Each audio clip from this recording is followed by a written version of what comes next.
It has been called the most notorious unsolved mystery in South Korea. Indeed, its tragic and grisly details have made it infamous as well as mysterious.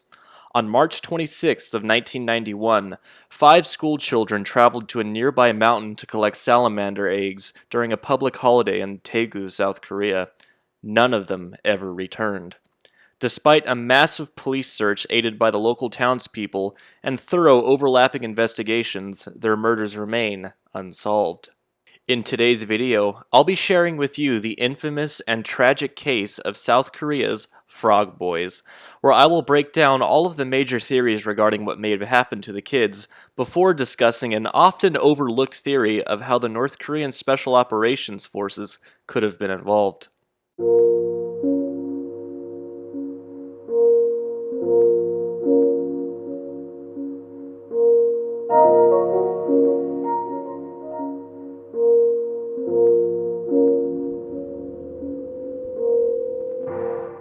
March 26, 1991 was a landmark day in South Korea as it would mark the first ever fair regional elections in Korean history.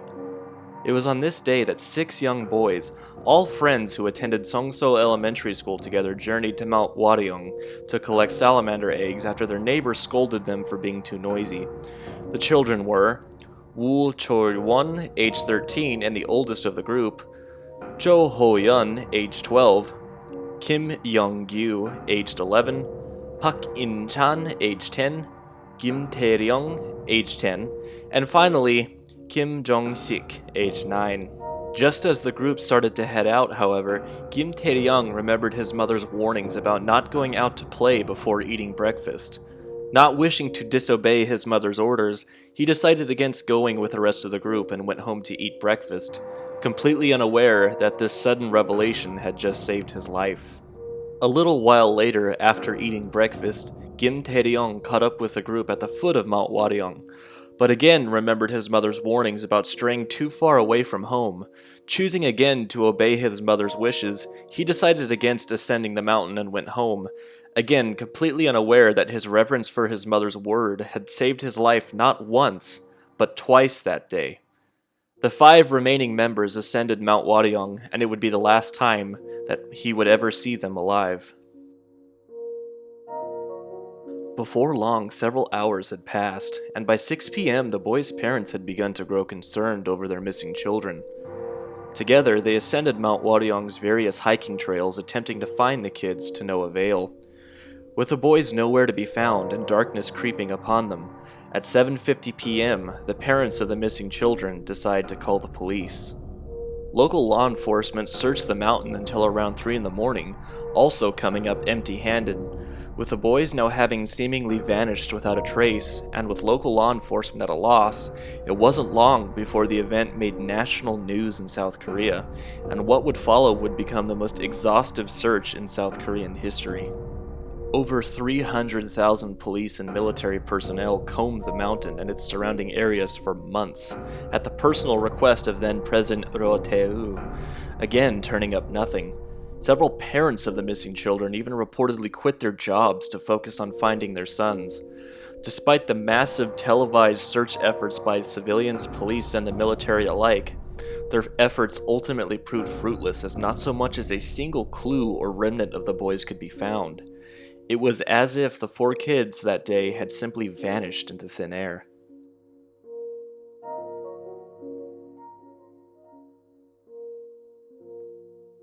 That is, until over 11 years later, on September 26, 2002, when a local man discovered the buried remains of four kids in a ravine while searching for acorns.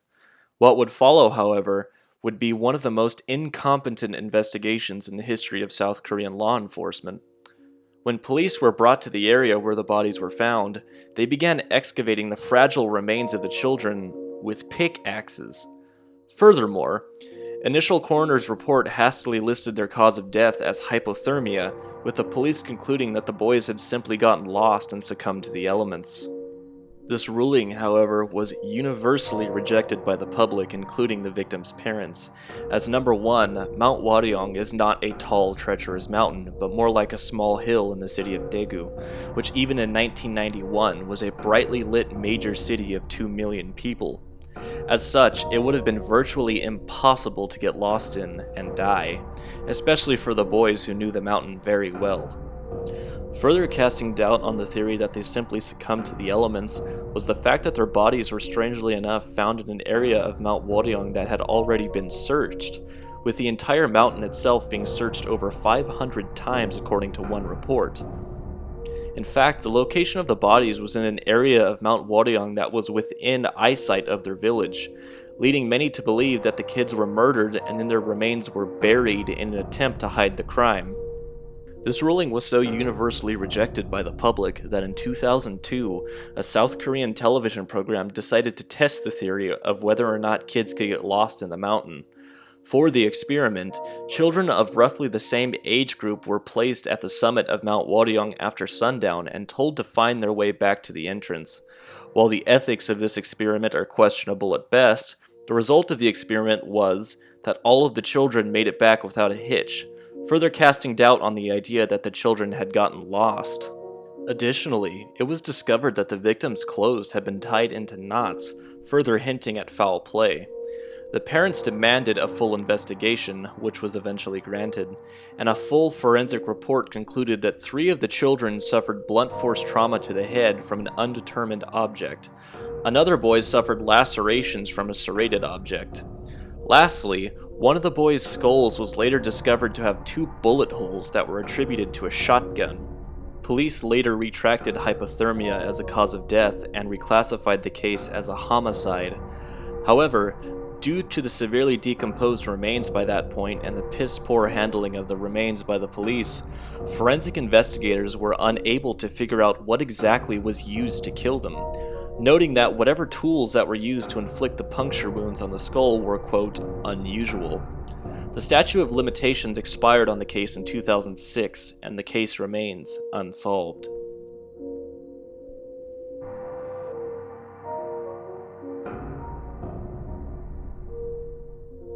One of the more disturbing aspects of this case is the fact that there are virtually no suspects, with one of the only clues being that an unusual object was used to create the skull fractures, coupled with the type of knots made out of children's clothes, seemed to point to the suspect being a dock worker.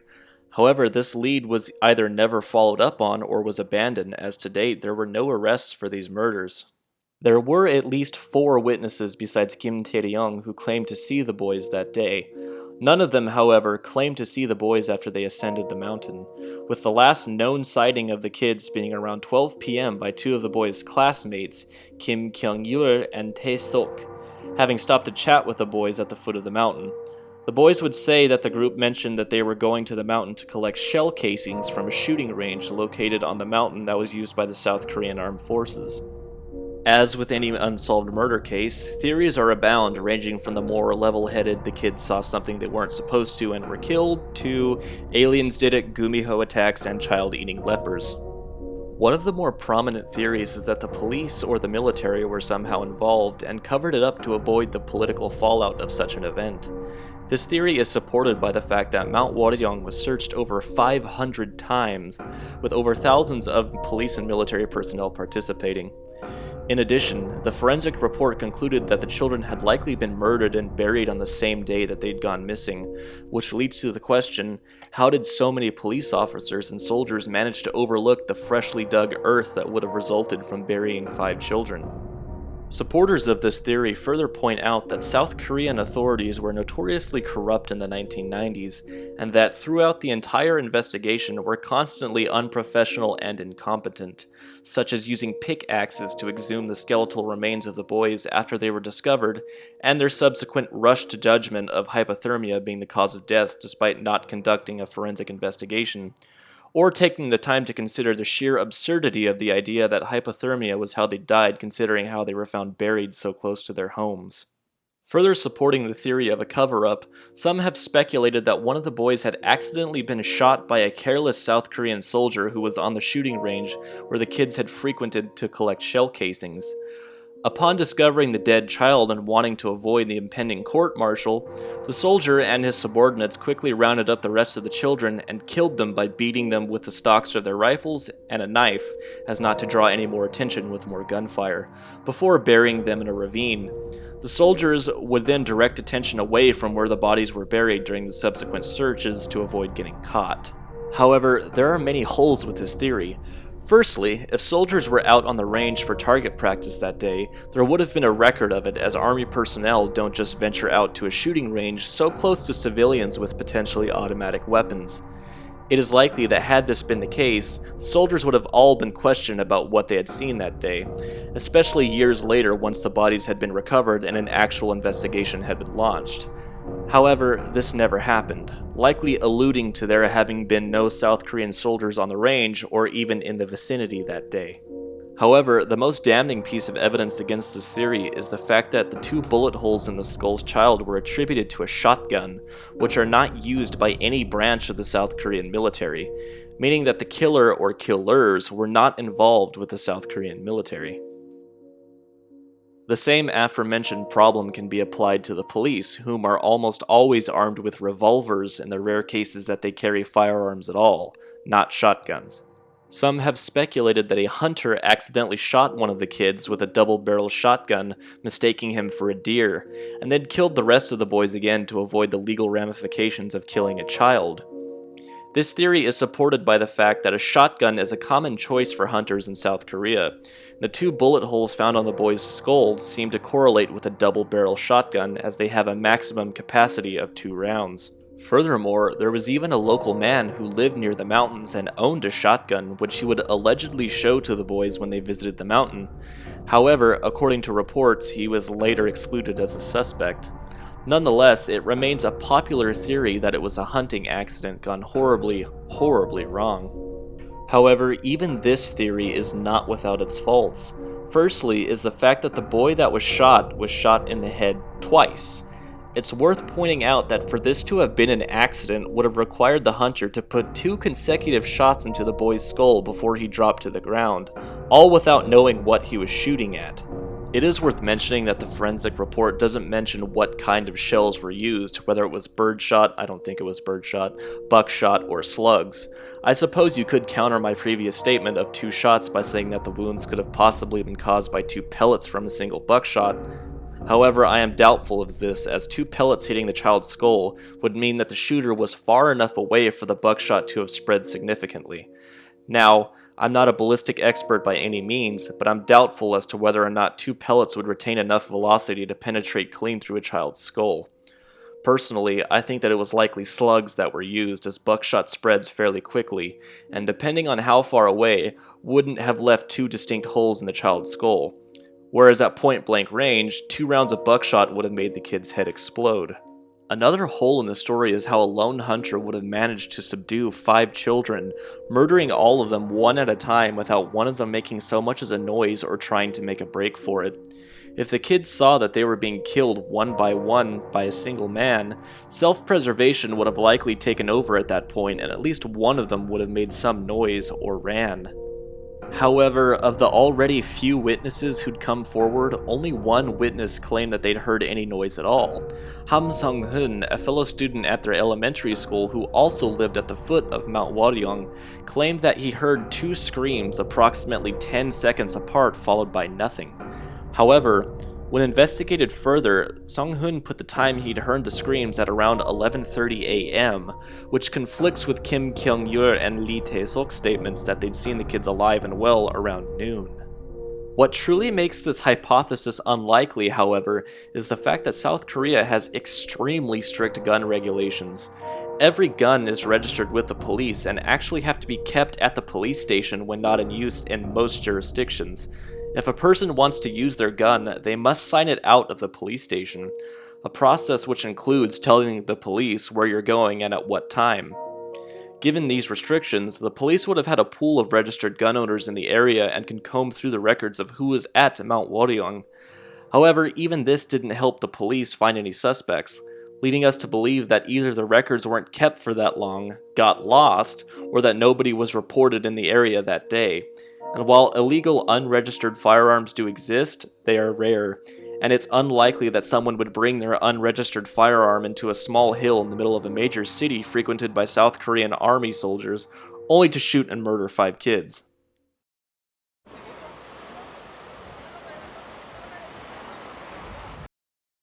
Throughout the duration of the Korean War, a war which to date is ongoing, North Korea has sent countless special forces teams into various locations into South Korea for the purpose of gathering intelligence to assassination attempts, often with lethal consequences. In fact, in the 1990s alone, there were 11 known infiltrations by North Korean Special Operations Forces into South Korea, and these are just the ones the South Koreans found out about. The most famous example of such infiltrations around the same time was the 1996 Gangneung submarine infiltration incident, in which a North Korean Songhul-class submarine dropped off a 3-man reconnaissance team near Gangneung in South Korea. The operation was initially met with success. However, a botched extraction resulted in the Songhul-class submarine running aground along the South Korean coast, where a South Korean local tipped off the authorities. What would follow would be a 49-day manhunt as the 26 North Koreans tried to make their way back to the north, pursued by over 40,000 South Korean security forces. The resulting chase would claim the lives of 24 of the 26 North Koreans, as well as the lives of 12 South Korean soldiers and 27 wounded. One of the North Koreans, the helmsman, was captured and later became a South Korean citizen, whereas the other North Korean was never found, having believed to have successfully returned to North Korea. Now that we've established that these raids occurred frequently around the time of the boys' disappearance, as well as the willingness of the North Koreans to use lethal force if necessary, let's dig a little deeper into this theory. For one thing, there would actually be a reason for North Korean special forces to be at Mount Waryong, as it was the home to a shooting range used by South Korean soldiers. Furthermore, Mount Waryong's secluded nature would allow NKSOF to observe South Korean maneuvers and drills, as well as give them access to a major city with relative safety. Furthermore, we've already established the fact that it's been suggested that the real reason the boys went to Mount Waryong that day was to collect shell casings, which the boys often did. In fact, bullet casings were found everywhere around the victims' bodies, and one witness, Kim Kyung-yul, claimed to have talked to the boys at the base at Mount Waryong, where they told them they were going to look for shell casings. So, using the aforementioned infiltrations and the presence of a shooting range as a base for this theory, one could pose that it's entirely possible that the victims stumbled upon an encampment of NKSOF during their search, and were likely killed by the North Koreans as a means to prevent their cover from being blown. Further substantiating this theory is that there would have had to have been several people involved in killing the boys. Remember, these are 5 boys ranging from 9 to 13, with their actual ages being 10 to 14 due to customs with Korean aging. With this in mind, one would think it would be virtually impossible for one person to contain and kill 5 young boys by themselves without one of them trying to flee. Couple this with the fact that the boys all suffered different injuries from blunt force trauma, which could be attributed to the buttstock of a rifle, stabbing from a serrated object, like a bayonet, and a gunshot wound to the head. The various methods for killing the children could have been used as a way of not alerting nearby authorities, as simply shooting all of them would have done. Furthermore, while South Korea does not employ the use of shotguns in the military, the Korean People's Army does. However, the only shotgun confirmed to be in use with the KPA is the KS-23, a Soviet 6-gauge shotgun that fires an enormous 23mm projectile. While this particular shotgun probably wasn't the one used, it's entirely possible that North Korea possesses other shotguns in its arsenal. So, using all of the evidence I've gathered so far, I've created the following scenario. 5 boys set out to Mount Waryong to look for shell casings. While they do this, a point man of the North Korean Special Operations Forces observes rustling in the nearby bushes. Instinctively, he quickly fires 2 slugs into the source of the noise, believing it to be a single man and not a group of children. Upon realizing that it is in fact a bunch of elementary school kids, the North Koreans quickly apprehend the boys while they figure out what to do. Ultimately, knowing that kids cannot keep their mouths shut, and by letting them go would compromise their ability to escape, They decide to murder the boys to avoid their cover being blown, either by being stabbed with a bayonet or beaten with the butts of their rifles as to not to alert authorities. Realizing that it would only be a matter of time before people show up to look for the boys, the North Koreans quickly dump their remains in a ravine in one of the more remote areas of Mount Waryong. One of the soldiers ties the children's clothes into knots in an attempt to confuse law enforcement and potentially buy them some time. The group then hastily buries the remains and disappears into the darkness. This, of course, is all conjecture. North Korea has never commented on the matter, and the theory itself is obscure, but certainly not impossible. So, what did happen to five South Korean children forever known as the Frog Boys? We may never know. However, when five children are murdered under mysterious circumstances with no clues or arrests whatsoever, combined with the futile efforts from the police to locate so much as a single suspect, it doesn't take much for you to wonder if this obscure theory might in fact have more plausibility to it than you might think. The fact of the matter remains that despite various theories ranging from plausible to utter nonsense, five children were senselessly slaughtered, and our thoughts and prayers go out to the grief-stricken families of this tragedy. It is my sincerest hope that someday the truth will come to light, and until then, may the five young boys rest in eternal peace.